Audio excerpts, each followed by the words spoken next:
Emi omo wo se veju egbe la re wa na wa ho ahe. Why are you so useless? Sikedian. Rita, ayemi omo, why are you so useless? Why are you so frustrated? Why it be say nu ya like Facebook now? Emi okpakpa ke kan ro na ta gina we no ma. Everything about you is evil. Why are you like that? Oriano rekowe is too big. Oriani le emi tana no inwinwi zinoro we here. Osie na agboma na mawe. Agboma mavijwe. Yes. Wema me look at a family ye koetin. Just take a look at your mother's children. Denegbe ohoviyan. Because ekwe dan ekwe ni bisu ni me dana. Aebu huno. O wamarie wo beruwa wa irie wo bijuwa. Rita ye mi omo wana mi egbe emi nu gwewe ma every day. E ma ginya gwewe. What you they do people every day? People go ignore you. When they do so more to you, you go they cry like goat when they put pepper for ya. Wana mi egbe when Rita wo live Facebook na. In winero yare winero yeje ume topic. Umana ro vivie de pe wa ro vivie de ko umana ro vivie de ko wa de bagyo bagwe do hon umana de bagyo bagwe do hon u ga chuke ma no to tago bian. This has always been your job on this Facebook. Emi okpa mere de ana we emena no ware na Rita na gele to tajo ona tano ogbetuhin. Wa keti po de ti wa kologomo po de ologomo no wa like Facebook na. You have been so useless. Evo ya revo yeje. You go fit tell the whole world. Emi nu mama da sta no magba because he carry no we be there. Ba na mi egwe uga mu igbina ya fe nu emu we social media na. Igbine shame and disgrace. Igbina no igbina ne u ya end up in work pisan. You never fight a really just fight one day on this Facebook. No one gbinigbina ni na akpo bonne e Rita wa Rita gbina no gele la wa no. You don't know when to start. You don't know when to pause. You don't know when to stop. You are always being useless on this Facebook. Insecurity and the dirtiness no real life you way. A frustration where you are frustrated where you are Rita Sikedian. Now we gog you. Now we frustrate you. Now we gog you. Marcia nous jouer egbe ah. Marcia nous jouer egbe. Nous gwebe munania. No kiave gbo hun we no. Imare do de basa mi no kan wa wajian o mi ebo sokpan. Owo gwa nu menwa je. Emma newe no ama biabiri. I will never allow evil, our wishes are wizard, our zagba zen even when they retage. When they return or setting, muhu ya whoever live video, when they call we bese. When they return or la lo figbon. O figbon mi, sagin, when oga la le sagin on live video, when we wicked say at the end of the day. One mere la diamond, a shame and disgrace, everlasting shame and disgrace or ravishwe. Avec dans la 2025 in a dead no avec me post in the do donate in we. Ou every year ya de to we di bata de covers in his way. We be post la dia gi so ni avec vigo no. Ou we work last year ne. Ou ya ka te bon ni vie donate ya ku ke ne ya donation a. O ya ka be mi ya donation o ke rovian because e ki nu do we Facebook niki. Nonsense. Ọmọ àgbìn yẹn gún àwẹ̀kẹ̀nù wáṣẹ́ wá awúsẹ́gbẹ̀ unya.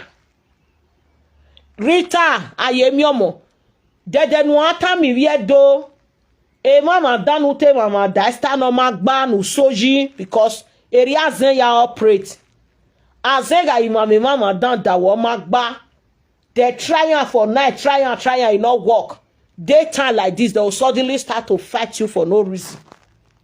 Yes. Because unyima zen e uwene ritanyi unyima zen and then na zen uwenia see your life de na gbon ma where de na gbon ma vivi jouer de na gbon ma bo Evi ya fe the normal human being get in a life at ease. Or where opposite ya. Or I present away all a dirty life even weje na. Who give agwan ladian? When I may half of a life for resta. We game on here on the Facebook in us. No baby where echo we ma.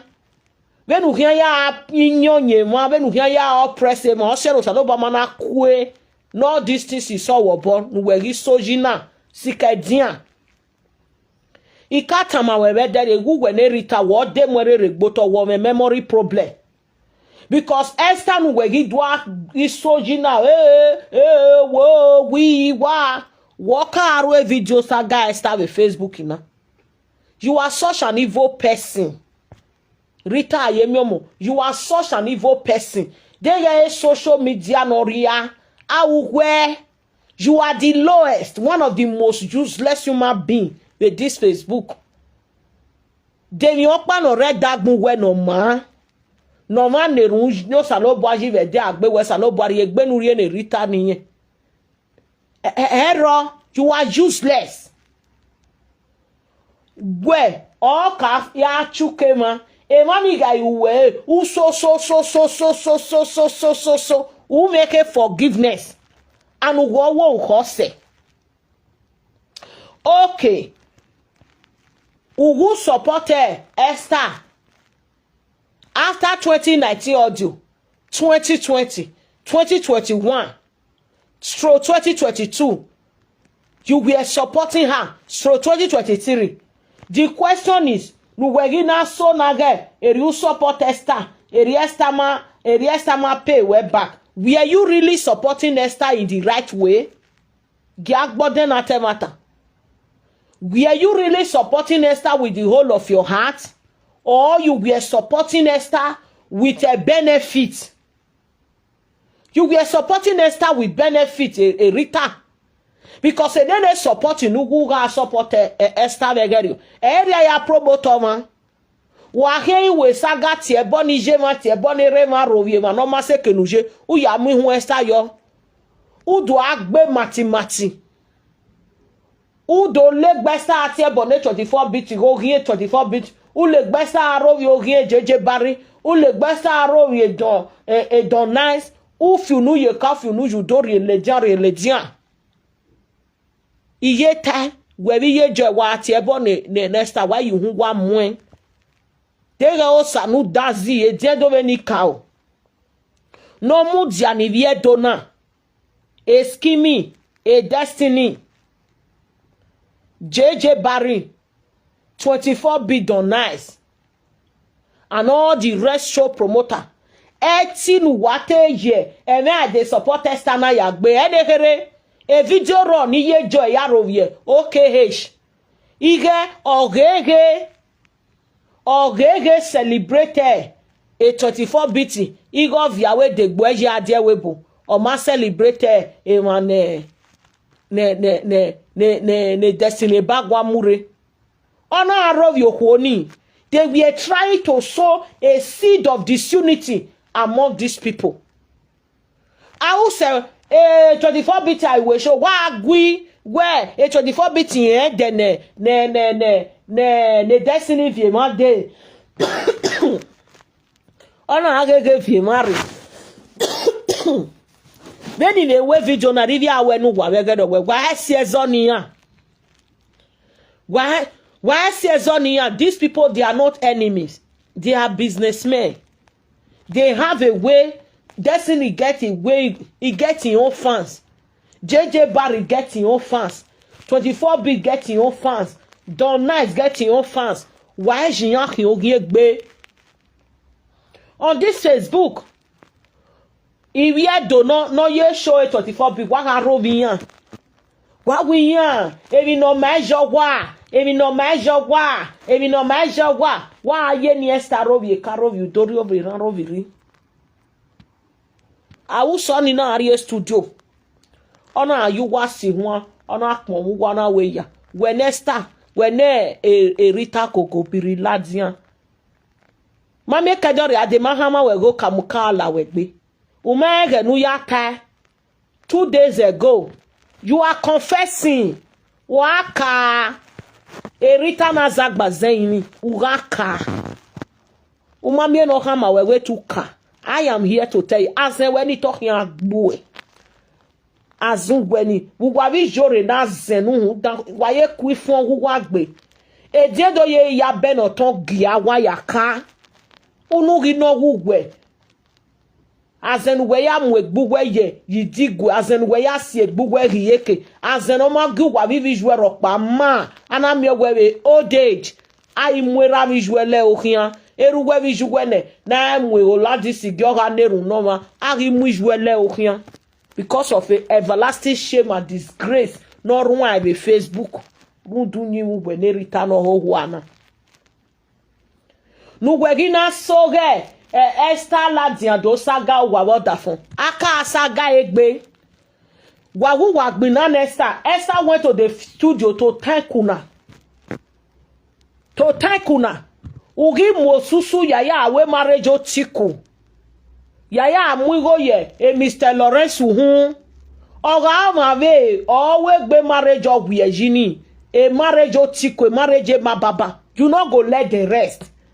A marriage ni pe ave uji bie katune tuni ohun ari gbokuku agbonyo ohun e canopy ri gbaran gbari ikwemiti ri gbaran gbari osowe e Facebook yan na ko enu yawe marriage u ken hu awe marriage after u bie leji hane you are such a useless woman get inside u give ki ona mo mi go we meeting wo susu una mu ari ogwa u gi so gwa we no mu go we susu o u we na start do kunu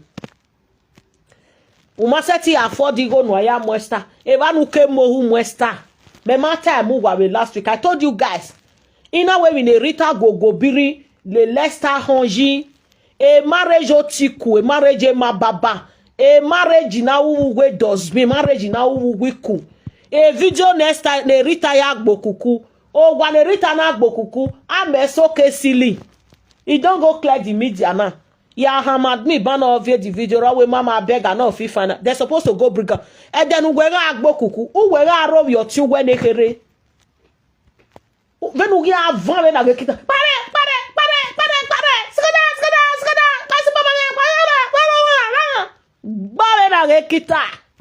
That video is on her. Ekenu we na agbo kuku wo wera. Amena so kesili. Emu kona aregbeke. Now you they come online, they talk to people nay. Ariana afiari ave whether Esther respected Boma respected be Wema be bata Esther ya roloto. You and your family put together. Iju wewe rabiek Boma Esther. Ana yek Boma mu yan lay. Iana yek Boma. Lay you worry run that atrocity where with Facebook. You are useless. Nonsense. E marriage nu wena mwesta no manare dokpe. E uga asojin. Nu gwegina so resta saga uwe. E woka saga esta be Facebook na. E frankomos wo nu hu no gbe hepa. Nu hu no gbe supporters. Nu hu no gbe fans. Nu hu no gbe no gbe mi no ma. Almost woke de mwe contracted page oga westa be last year towards October November. Wema kawe video ya saga estane. Mwe video ya saga estane. 2 years they pray. Ugo gege kawe they get money. They get money. Una ladi una raka you were confessing.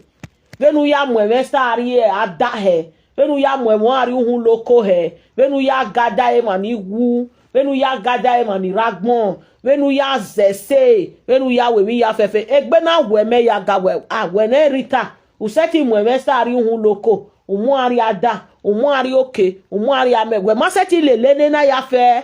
Degbe oko we numi odagbon.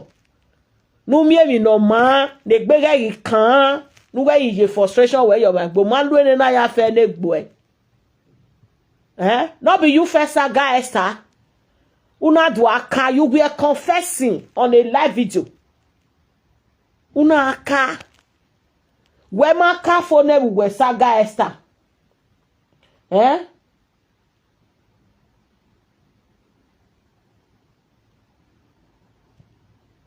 Wema ka phone we saga Esther.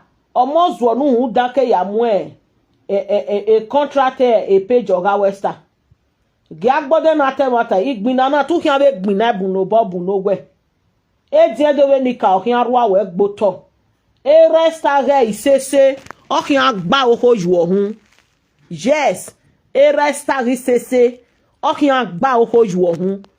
O hian gbo eginoto because o ma dankin.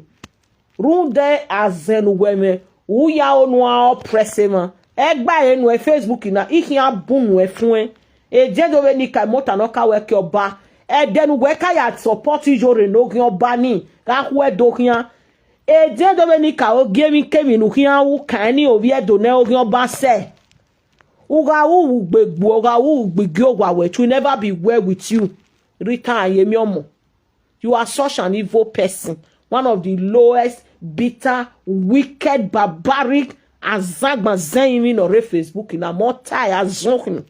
Because we knew as e unyi uye na goma no moma yo wate ya winya mi wo donu maseti winya uga isoda wagbon egbera ba lo we jojo menu we sikan le lesana we seti sikan le ma no gbera gbiju e Facebook na wa ya u egenu ya saga e mani una yera visual we begging una jian rego una jian rekobo una jian rekmin una ya koke se babwe man o mi move dustbin wa worry abagbe babo lawe gbe rubbish nonsense mu gwegi han we francomos wonu no gbe hepa rita we ne Esther we ne Rita igu ye content ore Esther yari bai do magbon we ki do esu do madan. Why you not go remove your copyright? Area ya support ma. The merie ga dia kohomo. Area ya support ma. Na Esther right to complain where una the copyright because many of una they really do it because they do it to me. They'll carry my video, they'll copyright me when get the video, Facebook will tell me say I they use somebody else intellectual property and I may get the video. It's not nice.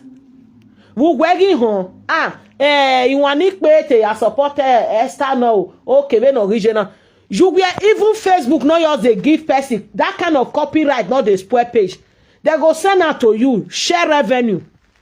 Do you want to share revenue with the owner of the song or you want to delete the video? You will have make one of the options. It's either you share revenue or you delete the video. What did you do? Una ga kwenye we ugwe starege taladiange iyan ye sweat oge yari ebe okay rudu we support Estania nuwe ma yari ukwibi return of frustrate because you support Esther so you now get the right now to demonetize all Esther content. They not only talk they bring proof with evidence umaseti debunk wa sokia nu sogun ne resta gisese ana gba okoju ohun e resta gisese ana diriju e hosi we like din na se we ana gbo you are such an evil person ima when wa gba Esther we Rita awe Esther we destiny for me going with you people wa gbiyan because of no gbiyan eyan lele no kan sejiyan when you worship but I hate injustice. I hate injustice. I hate untruthful people, especially when I zen we are learning. I don't even know if because I be spiritualist. Ya tamu wa so we emana zen ya kuna not a seer. Evil spiriti. Awe emi dani no wale luwa yani ose nu wa na ma.